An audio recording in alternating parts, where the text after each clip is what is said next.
Ketika kita mempelajari Alkitab dan beriman, kita tidak bermaksud untuk mempelajari suatu teori atau sistem teologis. Kita tidak bermaksud beroleh pengertian tentang keselamatan, bukan? Di zaman Bapa, Tuhan menggunakan nama Yehovah, dan di zaman Anak, Dia menggunakan nama Yesus.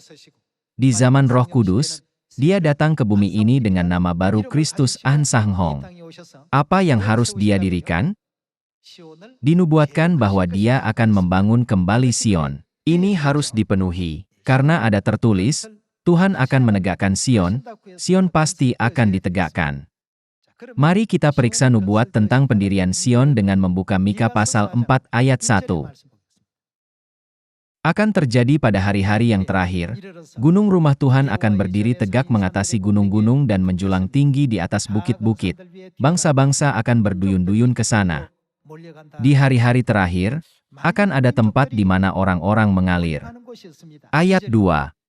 Dan banyak suku bangsa akan pergi serta berkata, "Mari, kita naik ke gunung Tuhan, ke rumah Allah Yakub, supaya Ia mengajar kita tentang jalan-jalannya." Kapan ini akan terjadi? Di hari-hari terakhir. Siapa yang akan datang dan mengajar kita? Tuhan. Di gunung yang mana? Ia mengajar kita tentang jalan-jalannya dan supaya kita berjalan menempuhnya. Sebab dari Sion akan keluar pengajaran, dan firman Tuhan dari Yerusalem. Ada tertulis bahwa pada akhir zaman, Tuhan akan mengajarkan hukum-Nya kepada kita di gunung Tuhan, yaitu Gunung Sion. Sion adalah tempat rohani yang didirikan melalui hari-hari raya. Lalu, gereja mana yang merayakan hari raya Tuhan? Kita perlu menegaskan masalah ini terlebih dahulu. Gereja mana yang merayakan ketujuh hari raya dalam 3 bagian dan hari Sabat hari raya mingguan? Itu adalah Gereja Tuhan Asosiasi Misi Dunia.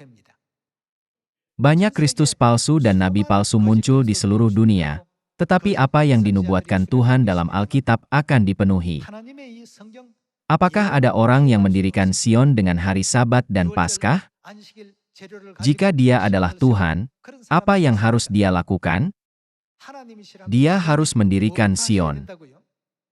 Dan Dia yang mendirikan Sion adalah Tuhan. Untuk mendirikan Sion, bukankah Dia harus membawa kebenaran hari raya perjanjian baru? Selain itu, kapankah harus Dia muncul? Dia harus muncul di hari-hari terakhir. Dalam nubuat Matius pasal 24, kedatangan siapakah yang diajarkan oleh perumpamaan tentang pohon ara? Yesus berkata, "Ketahuilah, bahwa Ia sudah dekat, sudah di ambang pintu."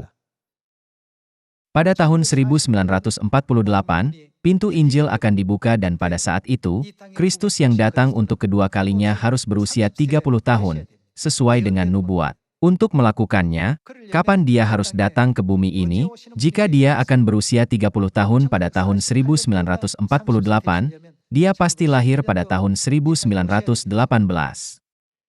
Kita harus dengan teliti menyelidiki semua nubuat ini. Siapakah Dia yang mengajar kita kebenaran tentang Paskah Perjanjian Baru? Siapakah Dia yang memulihkan kebenaran hari Sabat dan ketujuh hari raya dalam 3 bagian?